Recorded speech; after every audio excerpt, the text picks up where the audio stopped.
Hi, so we are going to pick back up um, where we left off. I hope you have your printed out Shakespeare analysis page because we're going to work on that. So make sure you have um, a pen or a pencil or something to work through that.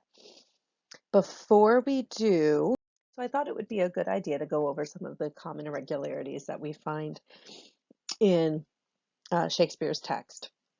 So I'm just going to hit some of the common ones.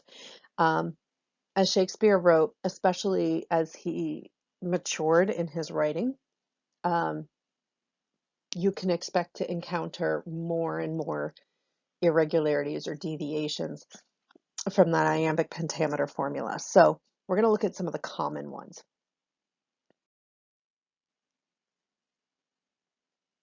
So here we have a feminine ending.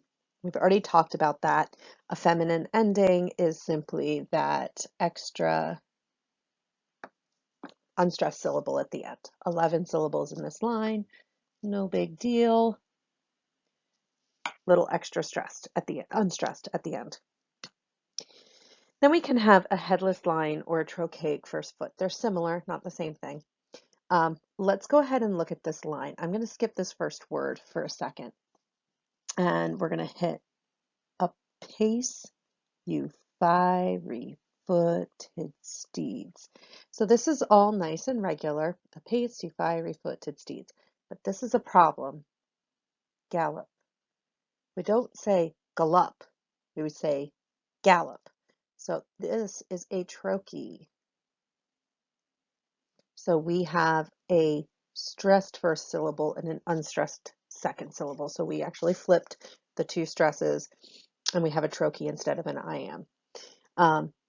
Again, something that gets used pretty frequently. It doesn't have a whole lot of impact, but it does often make the a line feel like it has a bit more intensity. For example, this line, gallop apace, you fiery-footed steeds. So this is, it shows both urgency in the context, what's being said here, but also the meter. The meter has that rhythm because it's a stressed syllable to start.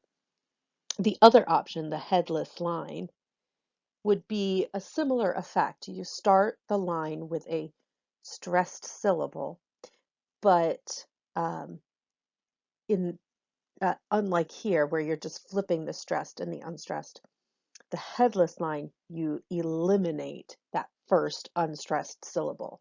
So it's that first foot is only half a foot or a one syllable foot, and it's a stress.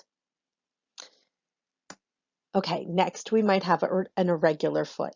So we could look at this one and be okay with she speaks, yet she says nothing. What of that? We could have that. I don't think that's the best choice because of this. It just feels awkward to have that. So I think one good option here would be to invert that. But because we are in opposite feet here, we actually have this going on. So we have one completely unstressed foot and one completely stressed foot. This does not happen very often, but again, I just think it conveys the meaning of the line better. Says is a verb, it's an action, it's much more important than she. So I think it's good to flop that around. All right, another one. Sometimes lines simply don't have 10 syllables. Sometimes they're too long, sometimes they're too short. Um, it just is what it is. Do pay attention when that happens, especially if we see a character having a lot of irregular short or long lines. Sometimes if we see them having a lot of long lines time and time again, it gives us this impression that they're really trying to cram a lot of ideas into a very limited amount of time. They're overflowing. And so there might be some sort of psychological impact for the character that they're overflowing, they've got more information than fits. Um, Here's an example, a more specific example of a short line. So this is called a caesura. So here we have 6 syllables. Oh, that she knew she were. So we have 6 syllables right here. Oops. But that's it. We've got this big old empty space where 4 syllables belong. Now, sometimes you might look at that, and if you're doing a play or if you've cut a monologue, this could be the caused by a cut, a sloppy cut. I have to do that all the time. Sometimes if I'm trying to get a play in under 90 minutes or something like that, I have to make sloppy cuts. I don't like it. I don't like messing up the text and the verse, but I have to do it. So sometimes that might be what's happening in this kind of case, but that's not what's happening in the context of this particular example. We're going to look at it a little bit more in a minute, but for right now, if you find a line that is shortened, especially by like 4 syllables, that's a big gap. Do take note of it. Something more might be happening there. So again, I'm going to go into more depth when we look at the context for this one. We might have an elision.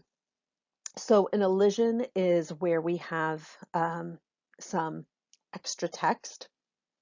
I'm going to go ahead and scan this line, but I'm going to skip something. It is the east. I'm going to skip that one. Oops. Got myself off track here. Is the sun.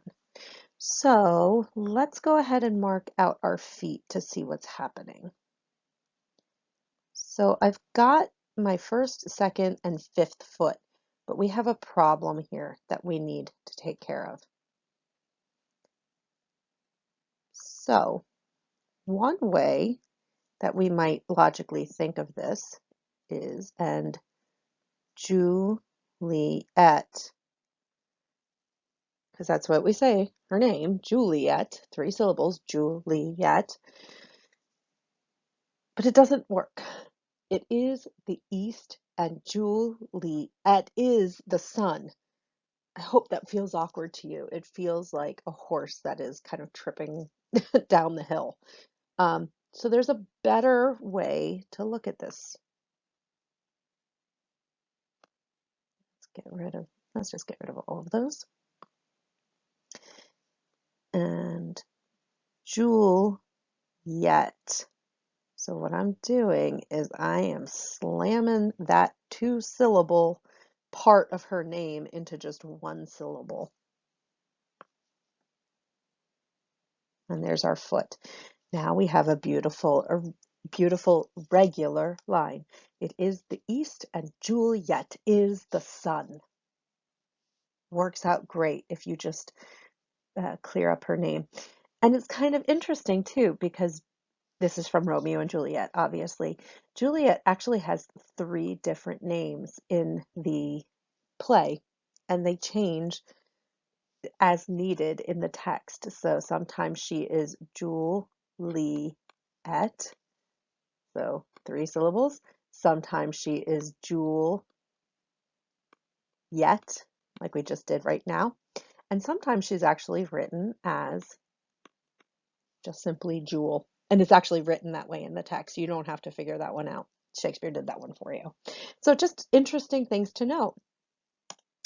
And then we have another thing happening here. We have a shared line. So this might look like a caesura. My lord, I'll hit him now. This is from Hamlet. My lord, I'll hit him now. So again, 6 syllables. And it looks like a caesura because we're missing those 4 syllables. But if you skip down, you will notice that the next speaker has the remainder of that line. So this is actually putting together these 2 lines of dialogue get to your full line. So that's what we call the shared line. My lord, I'll hit him now, I do not think it. So completely regular, but shared between two speakers. This Shakespeare does a lot more as he matured as a writer, so his later plays are full of this. Um, but also he uses this to show how quickly these characters are interacting. They're bouncing back and forth really quickly, almost to the point of Claudius is cutting off Laertes, and that would be absolutely appropriate for that character if you've read Hamlet. Claudius is impatient and could be cutting Laertes off. Um, well, in many ways, but verbally in this case. Okay, so here we go. Here's where your worksheet is going to come in real handy because you have exactly what I have on this screen.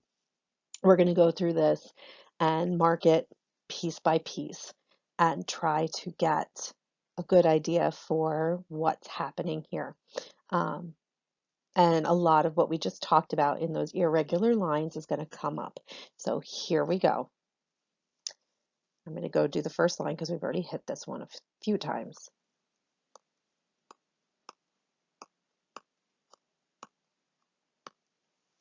And I'll go ahead and put those feet in because we're used to that.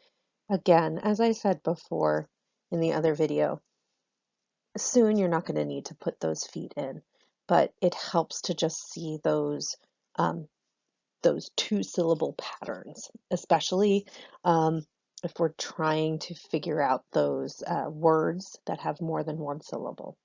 So here we go. But soft what light through yonder window breaks. Let's do the next one.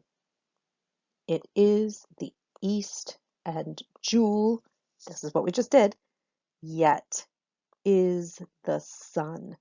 So we just slid those two syllables into one unstressed syllable. Again, feet. Okay, one more. Arise, fair sun, and kill the envious moon. Ooh, we just did it again.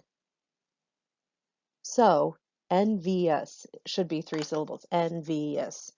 But here, because we had too many syllables in that line, and because it makes sense, we slid that into one syllable. Because, I mean, if we tried to make it three syllables, it would just sound weird. Arise, fair sun, and kill the envious moon. When we can just easily change it to arise, fair sun, and kill the envious moon. Okay. One quick note about these elisions. So you can only elide two vowels. You can't elide or shorten a word over a consonant because the consonants are the boundaries of the syllables. So, for example, jewel, et, yet. So that's why we can put those two vowels together. V, us, vius. Okay, they're called diphthongs, but you don't need to know that. All right, let's continue. Oh, all right. Who is already sick and pale with grief? So here's a line where it just doesn't sound super regular at the beginning. So let's start at the end. Our important words are going to be emphasized. Sick, pale, grief, these are all important words. And with are not important words. It's another way to look for those stressed syllables. Already. So we have three syllables. Already.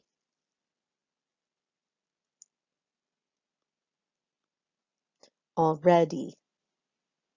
Now, this one. So the problem here is who is.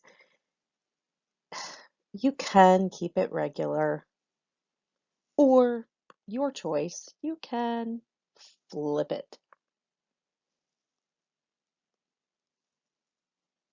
I kind of prefer that one. Who is already sick and pale with grief. So it would be one of those gallop apace.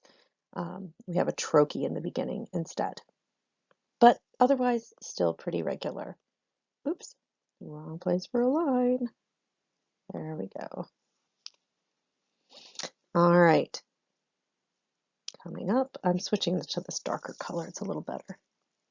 That thou, her maid, art far more fair than she. Okay, I'm going to leave the feet now because I hope you get the idea. We're just going to keep going. Uh-oh, here's another one. Be not her maid. I would make this reversed. Yes, you could say be not her maid. I just think that be, the vowel, the verb, be not her maid, since she is, oh, here's that word again, envious. Oh, wait. 1, 2, 3, 4, 5, 6, 7, 8, 9. Well, why would we end a word with 9, end a line with 9 syllables? It doesn't make any sense. 10 is the appropriate number, and envious, envious. So 3 syllables here. And so it was 3 here, and it was 2 up here. And this, my friends, is where we learn about character. So this is telling us something about Romeo. Romeo has the same word in three lines apart. 3 lines later, he uses the same exact word, and he does not even maintain his um, his rhythm for that word. So he changes it. Now, um, looking at the context, you've probably seen the very famous Romeo, Romeo, wherefore art thou, Romeo scene. That's what we're leading up into here. This is the very famous balcony scene. This is the moment where Romeo is staring up at Juliet. She's mumbling out into the air, into the night sky, whatever it is, talking about, daydreaming about herself and Romeo, not knowing that he's listening. And he, meanwhile, prior to her, doing all that, he's watching her. He's spying on her. He's a peeping Tom. It's creepy. um, but we see something about him through this text analysis. I want you right now, while we're on the screen, I'm going to get my highlighter. Let me get an orange highlighter. I'm going to ask you to find all of the words that are more than 1 syllable. It's not that hard of a task. Here's 1, here's 2, here's 3, here's 4, 5, 3. Nope, nope. Okay. That's it. He speaks mostly in single syllable words. What do you think that says about Romeo? Um, I think it's a commentary on his intelligence. He is not the brightest cookie. Are cookies bright? I don't know. He's not the sharpest cookie. um, so we're going to see this continuing on. But this is what I'm talking about when I'm saying not only as an actor is it your responsibility to speak the text the way it's written, but there are all these delightful things that inform the character once you start paying attention to the text. All right, let's continue. Oops, oh, I forgot to take that off highlight mode. So let's try that. Here we go. Her vestal livery is but sick and green. So I did that again. Where's my purple? Livery. Livery could be livery, as I have it in 2 syllables, or it could be livery. So it could be 3 syllables. Metrically, it fits as 2 syllables, so I'm going to use that. And none but fools do wear it. cast it off. We're in a good place. I'm actually going to pause right here. I have the rest and we're going to go through it together, but I want you to now finish this monologue on that sheet that I've given you. Press pause and finish that, and I want you to do it yourself, and I want you to see what you come up with. This is about a third of the monologue. So I want you to continue Romeo's monologue. It's the first column on that page that you've printed out. And when you are finished, press play again, and we will continue doing the rest of the monologue. I'll go through it pretty quickly, but I want you to notate where maybe you deviated from what I did. Press play, press pause. Okay, so I hope you have done your part of the work, and now we're just going to do it. I'm going to show you my understanding or my opinion on this, the rest of this monologue, the scansion. Um, Now, I think it should be said that there's not necessarily one right answer. I think there can be possibly wrong answers, but there are different ways to do it. We saw that on the last page. I said, yeah, you could do it this way, but I think this way makes a little bit more sense. So if yours does not perfectly line up with mine, that's okay. It's not the end of the world. It's fine. We're all, that's why we're artists. We don't have to do things the same way. But if yours is wildly different than mine, let's chat. Hit me up on email or something, and we can see what's going on, because I think maybe we can break things down a little bit better. All right. Okay, here we go. I'm going to speak it as I do it. It is my lady. Oh, it is my love. Oh, that she knew she were. Space, space.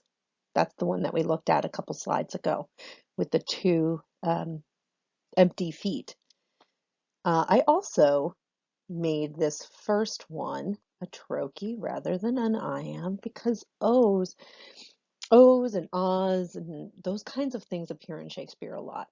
They have a couple different meanings. I like to think of them as Shakespeare's little gift to the actor to um, not improvise per se, but really to just expound on some sort of emotion. But they can also be handy in text if you've got a line that's going to be short, a syllable, and you want to just pop one of those little O's or ahs or oohs or whatever in there. The playwright might do that. But here, this oh, it just feels like Romeo is groaning or something. There's no way to make that unstressed. That's an actor decision. But again, we can vary on that. Here we go. She speaks, yet she says nothing. What of that? Her eye discourses. I, her eye discourses. I will answer it. I am too bold. 'Tis not to me she speaks. Two of the fairest stars in all the heaven. So we could do a nice little feminine ending, and that's perfectly fine. But you also sometimes see this abbreviation for heaven. It's poetically something that gets done a lot. So you might say hen. Your choice. You can elide that if you really don't want to end with a feminine ending, but there's really no problem with it. But you did notice, hopefully, that we started with that stressed syllable, and we had a trochee there at the beginning. Same thing is going to be happening here. Having. This is a firm trochee. You can't really alter it, because otherwise then you have to say the word having some business, and that doesn't make sense. Having some business, do entreat her eyes to twinkle in their spheres till they return. Okay, I hope you're getting the hang of this. I love what's happening here. Since we're on this page, this caesura, And there's also something interesting happening right here, which I'm going to go into. So I mentioned this is something to take note of when you've got the caesura. You've got an empty couple beats. So let's look at what happens next. So he says, "Oh, it is my lady, my lady. Oh, it is my love. Oh, that she knew she were. She speaks, yet she says nothing. What of that?" So what does that imply happened right here? It implies that she spoke. Maybe she was looking and as a 13-year-old girl does, um, having an imaginary conversation. He's spying on her. She thinks she's alone. And she's, talking to her hairbrush or whatever 13-year-old girls do. It was a long time ago for me. I don't remember. Um, but there was something that he is responding to here because something happened here. He responds to it and comments on it here. So knowing that we've got this big empty space, that's important. It's actually something similar happens here, but um, there's no caesura here. But do take note. He says, "I will answer it." He's like, "I'm going to answer. I'm going to talk to her." But then he has a little change of heart. "Nope, I'm not going to. I am too bold." So he stopped himself. This one, again, this is just from the context. You notice that something stops him. The meter reflects it. So you know it's a nice, long um, moment that he's listening to her have this imaginary conversation, or watching her, I should say. Interesting stuff. I hope you think it's interesting. I sure do. All right, next page. Okay, here we go. We're going to continue with our scansion. What if her eyes were there, they in her head? This is one where you can do the other way around. Um, in is a preposition. They're not meaty words, so you could say they in her head if you want. Let's go ahead and do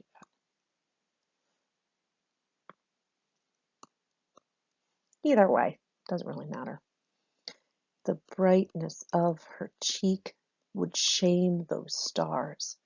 What beautiful language there. I mean, yeah, Romeo is a bit of a, non-intellectual, but we definitely have those juicy words of, yeah, it's not really a juicy word, but you can see how that emphasis really lays on there. The brightness of her cheek would shame those stars. Okay. As daylight doth a lamp her eyes in heaven. Again, heaven. He's got a limited vocabulary, guys. He needs to go back to school and stop dreaming about girls. Would through the airy region stream so bright that birds would sing and think it were not night. Rhyming couplet. So this is what's called a rhyming couplet. Means that we have two rhyming words. Really basic rhyming words. Now, um, see, so that's a command. See how she leans her cheek upon her hand. Oh, that I were a, oops, where'd you go? There you are. Glove upon that hand. Good job, Romeo. You can't even find new words. What a limited vocabulary do you have? Vocabulary. That I might touch that cheek. Empty line. 1, 2, 3, 4, 5, 6. So we still have, again, 4 syllables.